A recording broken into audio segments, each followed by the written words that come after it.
नमस्कार दोस्तों। एक नए इशू के ओर हम आज चर्चा करने वाले हैं और वो प्रश्न है कि GST is leviable on notional interest on security deposit of rent. GST लगता है या नहीं लगता है, वो भी नोशनल इंटरेस्ट के ऊपर। तो ये कई सवाल खड़े करता है और ये सवाल का जवाब हमको ढूंढना है क्योंकि रिसेंटली एक एआर आया है जहां पर ये पॉइंट के ऊपर डिस्कशन हुआ है। तो चलो एक एक करके अपने सवालों को हम एक जवाब ढूंढते हैं कि क्या है ये बवाल जीएसटी के अंदर रेंट का और डिपॉजिट के ऊपर के नोशनल इंटरेस्ट का। तो हाल ही के अंदर मिडकॉन पॉलीमर्स प्राइवेट लिमिटेड का एक एआर आया है। ये एआर के अंदर जो सिक्योरिटी डिपॉजिट टेनेंट ने दिया है उसका वैल्यू कंसिडरेशन के लिए पकड़ा जाएगा रेंट के, अगर वो इन्फ्लुएंस करता है रेंट के वैल्यू निकालने के ऊपर। तो जो डिपॉजिट ले रहे हैं हम और जो रेंट डिसाइड कर रहे हैं इसके अंदर अगर कोई उसका तालमेल आता है, कुछ इन्फ्लुएंस आता है, तो नोशनल इंटरेस्ट निकालना पड़ेगा डिपॉजिट के ऊपर और वो रेंट में ऐड करना पड़ेगा। तो चलो दोस्तों फटाफट देखते हैं कि क्या परिणाम आने वाले हैं घर मालिक के ऊपर और इन्हें दुकान मालिक के ऊपर और जिसने दुकान भाड़े से ली है उसके साथ में। तो पहले सवाल हम देखते हैं कि जीएसटी कैसे लगता है रेंटल सर्विसेज के ऊपर।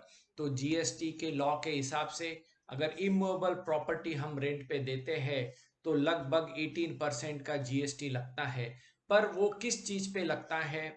जो लीज रेंट हम देते हैं, ईजमेंट, लाइसेंस टू ऑक्यूपाई और प्रॉपर्टी के यूज करने के कोई भी राइट्स देते हैं, पर ये सारे कमर्शियल इंडस्ट्रियल राइट्स होने चाहिए या कोई रेसिडेंशियल प्रॉपर्टी भी हो पर वो बिजनेस के लिए दी है तो ही रेंट के ऊपर जीएसटी लगता है। जैसे कि शॉप्स, ऑफिसेस, फैक्ट्री, ये रेंट के ऊपर देते हैं या कोई रेसिडेंशियल प्रॉपर्टी देते हैं तो वो जीएसटी नहीं लगता। पर मान लो कोई फ्लैट है, वो रेसिडेंस के यूज के लिए दिया है तो जीएसटी नहीं है, पर अगर उसको ऑफिस यूज के लिए दिया है तो उसके ऊपर जीएसटी आ जाएगा। तो मतलब ये हुआ कि रेसिडेंशियल प्रॉपर्टी के ऊपर अगर रेसिडेंस में यूज हो रहा है तो जीएसटी नहीं है, पर वही अगर प्रॉपर्टी कमर्शियल यूज हो रही है तो उसके ऊपर जीएसटी आ जाएगा। तो ये बहुत बड़ा इंपॉर्टेंट पॉइंट है, सबने ध्यान में रखना है कि फ्लैट यानी रेसिडेंशियल प्रॉपर्टी रहने के लिए देते हैं तो नो जीएसटी, पर उसमें भी ये ध्यान में रखना चाहिए कि वो हमारा बिजनेस ना बन जाए या हमने 20 फ्लैट ले लिए और हम 20 को रेंट को दे रहे हैं लोगों को रहने के लिए, तो ये बिजनेस स्ट्रीट हो जाएगा, उसके ऊपर भी जीएसटी लग जाएगा। तो अब रेंट की वैल्यू कैसे निकालते हैं, क्या उसके प्रमाण है जीएसटी के अंदर, ये सवाल आता है। तो सेक्शन 15(1) के हिसाब से, सीजीएसटी एक्ट के हिसाब से वैल्यू ऑफ सप्लाई हमको निकालना पड़ता है। तो जो रेंट की वैल्यू आती है वो ट्रांजैक्शन वैल्यू होनी चाहिए। जो मकान, ये जो अपना जगह का मालिक है और जो भाड़े से ले रहा है, इनके बीच में जो एक्चुअल प्राइस डिसाइड हुई है वो सर्विसेज मानी जाएगी और उसके हिसाब से ये प्राइस सोल कंसिडरेशन होनी चाहिए, तो ही ये वैल्यू ऑफ सप्लाई में आती है। पर और एक नीचे 5(2) सेक्शन में दिया, 15(2) में दिया है कि जो भी सप्लाई है उसके अंदर taxes, duties, cess, fees, charges जो लॉ में, अदर लॉज में लेवी होते हैं वो इसका पार्ट बन जाएंगे। तो जो हम भाड़े से देते हैं उसमें म्युनिसिपल टैक्सेस, प्रॉपर्टी टैक्सेस वगैरह जो भी रहते हैं वो उसका पार्ट बन जाएगा। जैसे यहाँ पर हमने एग्जाम्पल पे लिया है, ए बंदा है, उसने ऑफिस रेंट पे लिया है, उसका 10,000 रुपये महीने का भाड़ा है, तो और सामने वाले ने डिपॉजिट लिया है 5 लाख रुपए का, ये उसने बी बंदे से लिया है। तो ए बंदा जो है, जो कि सप्लायर है, उसको जीएसटी भरना पड़ेगा 1,20,000 पर एनम के ऊपर 12 महीने के हिसाब से। फिर अब ये जो 5 लाख रुपए का डिपॉजिट लिया है उसकी ट्रीटमेंट जीएसटी में क्या होगी? तो सिक्योरिटी डिपॉजिट के ऊपर जीएसटी नहीं लगेगा क्योंकि ये रेंटल सर्विसेज के सप्लाई के वैल्यू में नहीं आएगा, क्योंकि वो रिफंडेबल डिपॉजिट है। पर अगर डिपॉजिट ये हम लेते हैं, इंटरेस्ट फ्री लेते हैं और बाद में हम रिटर्न करते हैं तो बड़ी अच्छी बात है। पर अगर हमने उसको बाद में पूरा डिपॉजिट हमने खुद रख लिया और उसको रेंट के अगेंस्ट चार्ज कर लिया, तो फिर उस चार्जिंग पॉइंट के ऊपर यानी टाइम ऑफ सप्लाई तब आ जाएगा और जीएसटी लग जाएगा जब हम डिपॉजिट रेंट के अगेंस्ट एडजस्ट करेंगे। तो रिफंडेबल डिपॉजिट्स के ऊपर जीएसटी नहीं लगता। जैसे ए ने जो डिपॉजिट लिया है 5 लाख रुपए का, वो उसके वैल्यू ऑफ रेंट में ऐड नहीं होगा क्योंकि ये रिफंडेबल डिपॉजिट है। जैसे ही हमारा पीरियड खत्म हो गया हम उसको ये पैसे वापस दे देंगे। तो अब हम चलते हैं सबसे मेन सवाल कि एआर में क्या आया है कि नॉशनल इंटरेस्ट जो है डिपॉजिट के ऊपर उसको कैलकुलेट करे और रेंट में ऐड करे। तो दोस्तों ये एक बहुत अहम सवाल है, सभी लोगों ने ये चेक कर लेने चाहिए जो भी रेंटल एग्रीमेंट्स हैं उसके ऊपर इसका कोई इफेक्ट आ रहा है क्या। तो ये एआर के अंदर मुद्दा आया था कि नॉशनल इंटरेस्ट जो सिक्योरिटी डिपॉजिट पे अगर अर्न होता है वो कंसीडर होगा क्या सप्लाई के वैल्यू निकालने के अंदर। अब यहां पर उन्होंने कहा कि नॉशनल इंटरेस्ट अगर ये इन्फ्लुएंस करता है, तो मोस्ट इंपॉर्टेंट पॉइंट है इन्फ्लुएंस, यानी ये प्रभाव लाता है रेंट डिसाइड करने में, तो जरूर उसका पार्ट होगा और उसके ऊपर 18% जीएसटी भरना पड़ेगा रेंट के अंदर ऐड करके।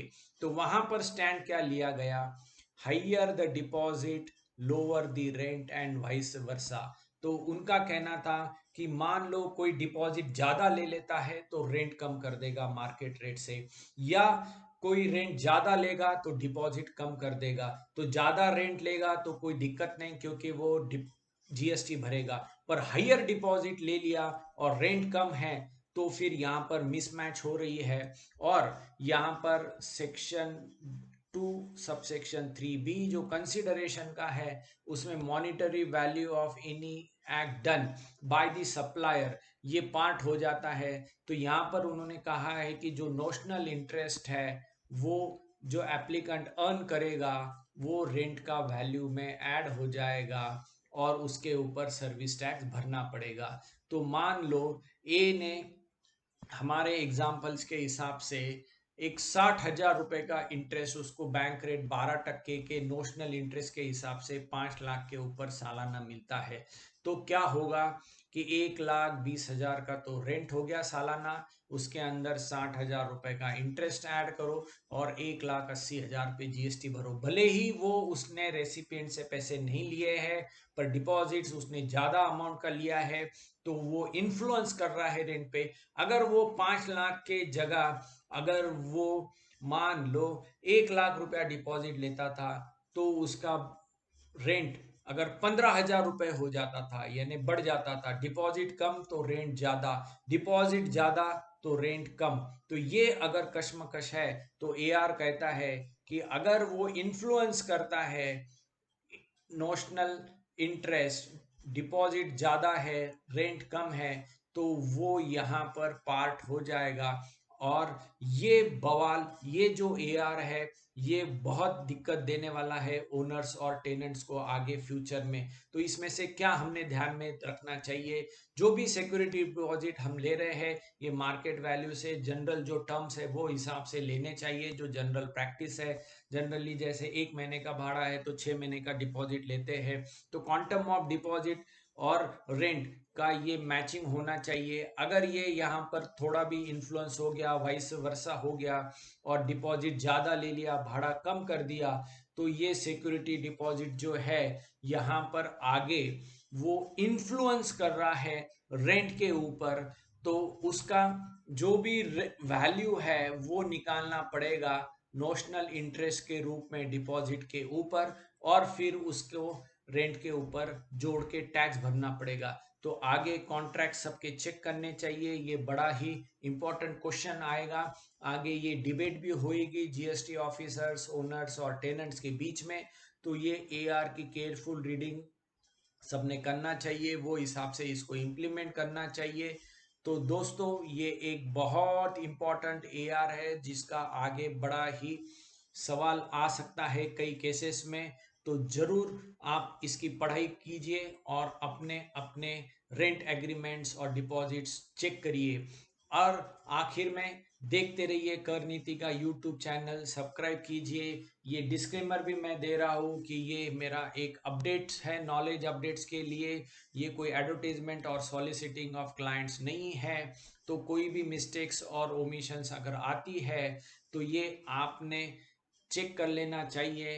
हम एज अ रिस्पॉन्सिबल पर्सन नहीं रहेंगे कोई फाइनेंशियल ट्रांजैक्शंस में, या इसका कोई इम्पैक्ट हमारे ऊपर ना आए।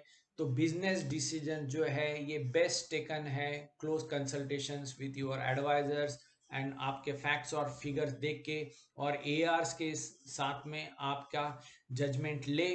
तो आपके क्वेरी सजेशंस जरूर मुझे ईमेल करिए, और ये मेरा मोबाइल नंबर है जहाँ पर आप क्वेरीज भेज सकते हो, और व्हाट्सएप ग्रुप ज्वाइन कर सकते हो अगर आप सीए हो तो। देखते रहिए कर नीति का यूट्यूब चैनल। Thank you.